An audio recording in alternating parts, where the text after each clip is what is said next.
Всем здравствуйте, дорогие друзья! Недавно я наткнулась на одну очень популярную статью, в которой автор статьи рассказывал, что он нашел классное решение для своего участка и сделал забор из пластиковой травы. Это очень экологичное решение, и именно эта статья натолкнула меня на создание этого видео, потому что я хочу рассказать, какие сейчас заборы актуальны, какие в тренде. Конечно же, в этом видео я обязательно поделюсь с вами самым экологичным решением для вашего участка, какой именно это должен быть забор, поэтому обязательно смотрите до конца. Здесь будет очень много полезной информации. Меня зовут Софья Тихомирова, вы на канале питомника растений Экоплант, и я рада вас приветствовать. Если я скажу, что можно вообще отказаться от забора и при этом чувствовать себя даже комфортнее, чем за этой глухой стеной. Это не фантастика, на самом деле реальный прием, который используют даже в дорогих ландшафтных проектах. С ним ваш участок будет выглядеть не только стильно, но и уютно в любое время года. Но прежде чем я расскажу этот секрет, его раскрою, давайте разберемся, какие заборы на самом деле только портят участок, а какие помогают создать красивое пространство. И почему я решила заострить внимание на этой статье, что именно сыграло ту самую злую шутку в этой статье, и почему вызвало огромное количество комментариев. Некоторые заборы могут испортить вид участка, даже если сам сад и участок красивый. Они делают пространство визуально меньше, выглядят устаревшими или просто не вписываются в стиль сада. Это, например, такие заборы, как профнастил, особенно цветные, потому что они создают эффект коробки и сразу зрительно уменьшают пространство. Плюс ко всему, они выглядят дешево, даже если сам участок ухоженный, и вы вкладываете в него свое время, силы и деньги. И, конечно же, самыми худшими решениями будут являться цветные варианты, например, синий, зеленый, красные оттенки, потому что они выбиваются из природной гаммы. Но можно улучшить такие заборы, если выбирать нейтральные цвета, например, серый, графит или темно-коричневый. Также вы можете комбинировать эти заборы с деревом, живыми изгородями или декоративными панелями.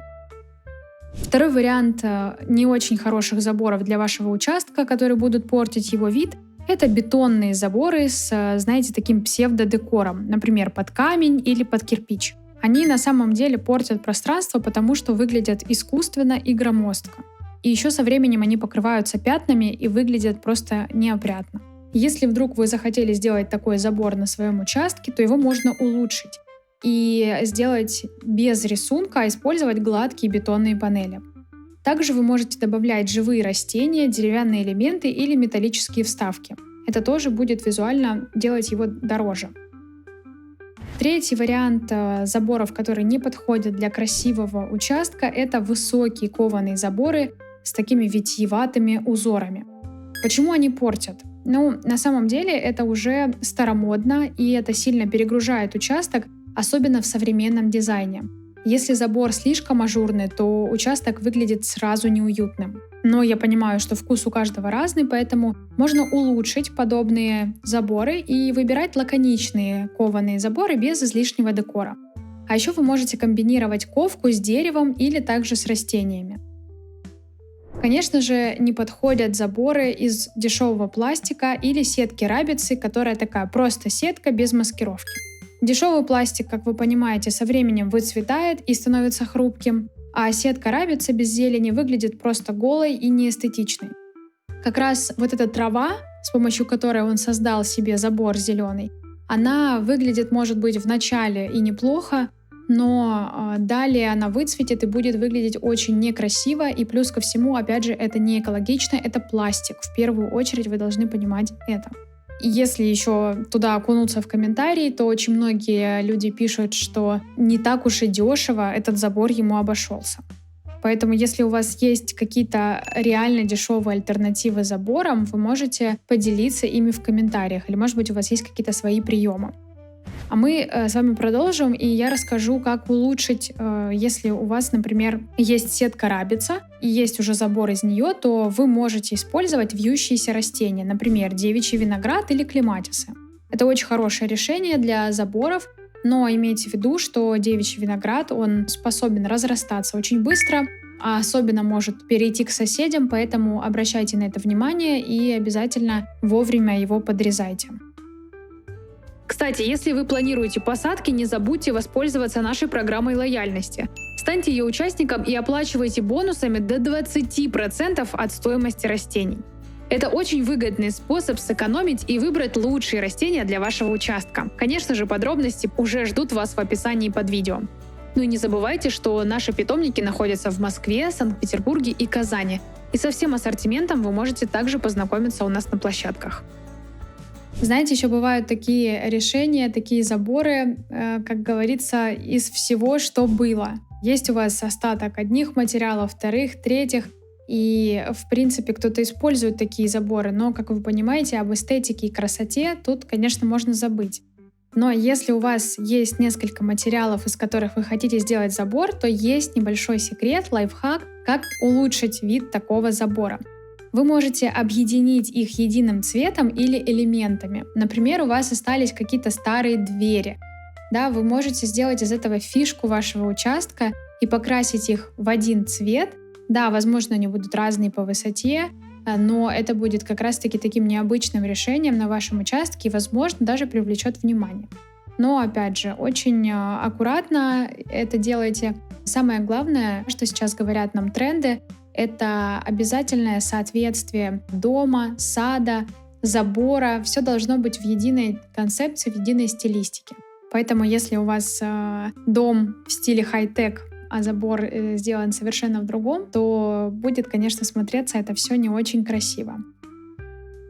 Конечно же, главной ошибкой в создании уютного пространства сада будут служить глухие стены. Они будут создавать действительно ощущение коробки, вам будет неприятно там находиться, и поэтому максимально стараемся от этого уходить. Плюс ко всему, дешевые материалы и перегруженный декор — это тоже уже пережитки прошлого. Сейчас больше актуальны легкие конструкции, сочетание природных материалов и, конечно же, когда максимально много растений, которые как будто бы интегрированы в природу. И сейчас я хочу рассказать про то, какие заборы сейчас наиболее актуальны, какие являются универсальными, какие являются самыми модными. Вы, конечно же, тоже в комментариях можете отмечать, какие решения вам нравятся, какие не нравятся. Обязательно аргументируйте свою позицию, и мы могли ее с вами обсудить в дальнейшем. Итак, первый материал, для забора, который сейчас актуальный, это дерево. Считается, что это самый универсальный материал, и очень красиво сейчас и модно в сады интегрируют деревянные штакетники. Это минималистично, современно и не перегружает участок. А еще плюс ко всему вы можете окрашивать его в любой цвет. Но опять же не забываем, что не разноцветный, а что-то приближенное к природе. Далее, очень красивое решение — это вертикальные рейки с зазорами. Тоже модный прием. Он дает ощущение приватности, но не делает сад полностью закрытым. Это вот те самые глухие заборы, которые сейчас вообще не рекомендуется делать. Ну и, конечно же, очень модно комбинировать дерево и металл или бетон. Тоже очень стильный, прочный вариант. Если говорить про цвет забора, то актуальны натуральные оттенки древесины, например, теплый орех, дуб и тик. И классно использовать пропитки и масла вместо плотной краски. Они сохраняют текстуру дерева и смотрятся очень естественно. Далее в тренде габионные заборы. Это камни в металлической сетке. Они смотрятся брутально, стильно и хорошо поглощают шум. Очень актуальные цвета в подобном, если сочетать с металлической сеткой, то черный, графитовый и бронзовый металл. Далее, конечно же, каменные бетонные заборы. Они долговечные, но массивные. Здесь чуть подробнее хочу остановиться на разных вариантах. Здесь бывают гладкие бетонные панели. Если дополнить их деревом или зеленью, то будет смотреться современно. И кирпичные и каменные заборы. Они подходят для классических садов, но все-таки могут выглядеть тяжеловесно. Поэтому, такой тренд, который уже немножко уходит на задний план. Если говорить про бетонные панели, то опять же здесь актуальна минималистичная текстура, без вот этой имитации кирпича или каких-то камней. Очень актуально будет сочетание двух разных текстур, например, сочетание с древесиной, с металлом или живыми изгородями. Есть еще альтернативные решения, это для нестандартных участков. Кто любит проявляться, можно выбрать бамбуковые тростниковые заборы. Они выглядят красиво, но требуют ухода. Также стеклянные или поликарбонатные панели, они легкие и пропускают свет. И заборы из металлических или деревянных экранов. Они добавляют приватности, но выглядят легко. Теперь я хочу поговорить с вами про тот самый прием, который сейчас используют все ландшафтные архитекторы и который используют огромное количество тех, кто заботится о природе. И это, конечно же, живые заборы, это живые изгороди. Во-первых, это натурально, во-вторых, экологично, и в-третьих, как минимум красиво. Полноценные живые изгороди из деревьев и кустарников, они могут полностью заменить классический забор. А если вы еще будете комбинировать живую изгородь и металлический или деревянный каркас, то здесь получится такое стильное решение для современного сада. Плюс ко всему вы можете сделать зеленые стены с вьющимися растениями, которые будут идеальны для небольших участков.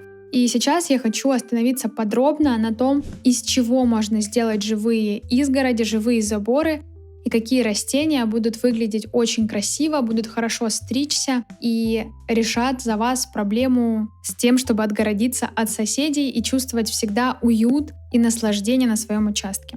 Первый вариант — это живая изгородь из одного вида растений, и второй вариант — это микс-бордер из разного вида растений. Если вы хотите сделать себе живую изгородь на участок, то я вам рекомендую прицениться заранее, поэтому обязательно заходите к нам в каталоге по ссылке в описании, там вы сможете увидеть все цены, посчитать, сколько вам требуется на создание живой изгороди. Я уверяю вас, цены приятно удивят, просто переходите по ссылке под этим видео. Итак, самыми популярными растениями для живой изгороди служат либо хвойные, либо лиственные кустарники. Ну и, конечно же, еще лианы. И первая группа растений, про которые я хочу поговорить, это можжевельники, туи и ели, которые идеально подойдут для того, чтобы закрыть полностью свой участок от взгляда соседей. И, конечно, самым популярным растением будет туя западная, и сорта смарагд и брабант. Очень часто спрашивают, как вообще понять, какой сорт подходит лучше для создания живой изгороди. Итак, я сейчас расскажу разницу, а вы можете сами принять решение, какая вам туя больше подходит. Если говорить про тую смарагд, то это туя стройная, с ярко-зеленой хвоей. В высоту достигает она примерно 5-7 метров, да, если мы говорим за 10 лет роста. И в год она прибавляет около 30 сантиметров в высоту. У меня, кстати, есть один секрет по тому, как сделать туи более пышными. И этот секрет есть в видео на канале. Вы можете перейти после просмотра этого. Он точно вам подойдет, если вы хотите пышную, хорошую, живую изгородь. Вот туя смарагд, она такой конусовидной формы и выглядит более строго, чем туя брабант. Туя брабант, она растет быстрее, чем смарагд, и в высоту достигает примерно такого же размера, как и смарагд, но требует регулярной стрижки. То есть если тую брабант не стричь, то она будет выглядеть немножко неаккуратно. Поэтому здесь уже на ваше усмотрение. Если вы сажаете тую брабант, то она быстрее сформирует живую изгородь, ее нужно будет меньше, чем тую смарагд, но зато нужно будет ее стричь. Смарагд, в принципе, можно и не стричь. Если говорить про шаг посадки, который нужен для живой изгороди, то это примерно где-то 2 туи на 1 метр. Так можно сделать полностью плотный забор. Такой шаг посадки больше подходит туи смарагд. Туи брабант можно и пошире отступить, и через 70 сантиметров посадить, потому что она более широкая сама по себе. Если говорить про уход за этими сортами туй, то почва им нужна плодородная, дренированная и умеренно влажная. Туи предпочитают солнце или полутень, а в тени, если сильная будет тень, да, то крона может редеть. Особенно часто вы, может быть, замечали такие моменты, когда близко туи посажены к забору, и с одной стороны она вообще лысая, как раз из-за того, что туи просто не хватает солнечного света. Если говорить про полив, то 1-2 раза в неделю в сухую погоду нужно поливать, а молодые растения нуждаются в регулярном поливе. Подкармливать весной нужно азотными удобрениями, а осенью калийно-фосфорными. Туя очень легко формируется, держит форму хорошую, правильную и круглый год зеленая, но может страдать все-таки от засухи, от выгорания на солнце и от сильных снегопадов. Поэтому если у вас снежные зимы, то обязательно связывайте многоствольные туи на зиму. Следующее растение, идеально подходящее под живую изгородь, это можжевельники. Лучшими сортами для создания хорошей живой изгороди будут Skyrocket, с узкой колонновидной кроной, который быстро растет. Blue Arrow, он тоже похож на Skyrocket, но у него более голубоватая хвоя. И можжевельник хиберника. Еще можно выбрать для живой изгороди можжевельник Mint Julep, но это более низкорослый сорт можжевельника, который, например, подойдет для каких-то низких живых изгородей. Плюсы можжевельников — это устойчивость к засухе, к болезням, морозу, и они не требуют частой стрижки. Но из минусов можно выделить более медленный рост, чем туя, и они не любят переувлажнения. Конечно же, ели тоже отлично подойдут для создания живой изгороди, и здесь можно выбрать ель сербскую, ель обыкновенную. Они создадут высокие заборы, да, потому что растут они достаточно быстро. Их также можно формировать, а можно не формировать, и они вот будут в естественной своей природной форме, тоже очень красивы. Теперь переходим к группе растений под названием лиственные кустарники. И здесь, конечно же, заборы будут не такие высокие, но из них точно так же можно делать живые изгороди. И первый кустарник, который может служить в качестве живой изгороди, это спирея. А именно спирея Grave Shame или вангутта. Весенние цветущие кустарники, которые формируют отличную живую изгородь, и они практически не требуют ухода. Плюс ко всему, они цветут очень красиво и обильно весной, а далее летом служат просто зеленым фоном. Почва им подходит в принципе любая, кроме тяжелой глины.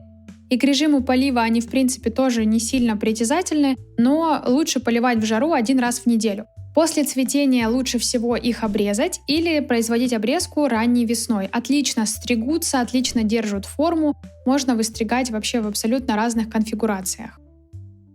Конечно же, из замечательных кустарников, которые подходят для создания живой изгороди, не могу не сказать про барбарис. Барбарис тоже формирует плотную живую изгородь и очень неприхотлив к условиям выращивания. Особенно барбарисы подходят для создания живых изгородей перед домом, потому что это, во-первых, дешевый кустарник, во-вторых, не пропускает нежелательных гостей, потому что он колючий. Еще один кустарник, который создает плотную живую изгородь, это кизильник. Кизильник очень красиво смотрится летом и осенью. Летом у него зеленая насыщенная листва, а осенью он приобретает более красные оттенки, даже не только красные, а все оттенки от желтого до красного, да, и желтые, и оранжевые, и такие переливающиеся, смотрятся очень красиво. Если говорить про более высокую живую изгородь из лиственных кустарников, то можно сделать изгородь из чубушника. Но очень важно, что чубушник хоть и вырастает достаточно высоким, вся его крона в основном она вверху. Когда он вырастет высоким, то ноги будут немного оголены, поэтому вы должны иметь это в виду. Ну и, конечно же, очень хорошо подходят для живых изгородей лианы. Здесь я хочу подробнее остановиться на самых популярных. Это девичий виноград, клематис и плющ. Девичий виноград, он растет очень быстро, до 2-3 метров в год. То есть он растет именно в сезон, как только начинают просыпаться почки. И действительно, с помощью девичьего винограда можно буквально за 1 сезон закрыть полностью весь забор. Безумно красивая фактура листьев. Летом они зеленые, а осенью приобретают ярко-красные, даже розоватые оттенки. И осенью еще на винограде появляются ягоды, но ягоды несъедобные. Он подходит для покрытия глухих заборов, стен, арок, ну и вот подобного забора из сетки рабицы, про который мы говорили раньше. Девичий виноград, он, конечно же, просто рекордсмен по безуходности. Почву не требует вообще никакую, даже бедная ему подойдет. Освещение, солнце или полутень, да, если вы сажаете его в более тенистые места, то осенней красивой окраски листьев не получится. На солнце будет она, конечно, максимально яркая. Полив ему нужен минимальный, он очень засухоустойчив. И если говорить про обрезку, то лучше всего ее проводить весной для контроля роста. Еще раз обращаю ваше внимание, что может разрастаться слишком активно и быстро, поэтому внимательно следите за ним, либо сажайте его в ограниченное пространство. Еще у меня есть видео на канале, если вы хотите знать больше, какие растения ведут себя очень агрессивно, то заходите на мой канал, смотрите другие видео про растения, которые нельзя сажать на свой участок. Клематис. Лучшие сорта клематиса — это Жакмани с фиолетовыми крупными цветами, Нелли Мозер с розово-белыми цветами и Руж Кардинал — насыщенные бордовые цветки. Если у вас есть любимые цвета и сорта клематиса, тоже пишите, делитесь ими в комментариях, будет очень интересна от вас обратная связь. Клематису нужна почва плодородная, рыхлая и слабокислая. По освещению ему требуется солнце, но корни должны быть в тени. Полив клематису требуется регулярный, нельзя ни в коем случае пересушивать, иначе он будет плохо цвести. Подкормки ему требуется, в принципе, как и многим другим растениям, весной азот, во время цветения даем калий и фосфор. Из плюсов клематиса, конечно, это красивое цветение и эффектный вид. Из минусов требует хорошего ухода и укрытия на зиму. Напишите, пожалуйста, в комментариях, какой вариант забора вам понравился больше всего. Это дерево, это камень или же живая изгородь. И напишите, что вы думаете по поводу того забора, который сделан из искусственной травы. Мне тоже очень интересно ваше мнение. Если хотите еще больше идей для стильного сада, обязательно подписывайтесь. Впереди много интересного, много новых видео. Поэтому оставайтесь со мной, не забудьте поставить лайк и поделиться этим видео со своими друзьями. Я вас благодарю за просмотр. С вами была Софья Тихомирова. До новых встреч!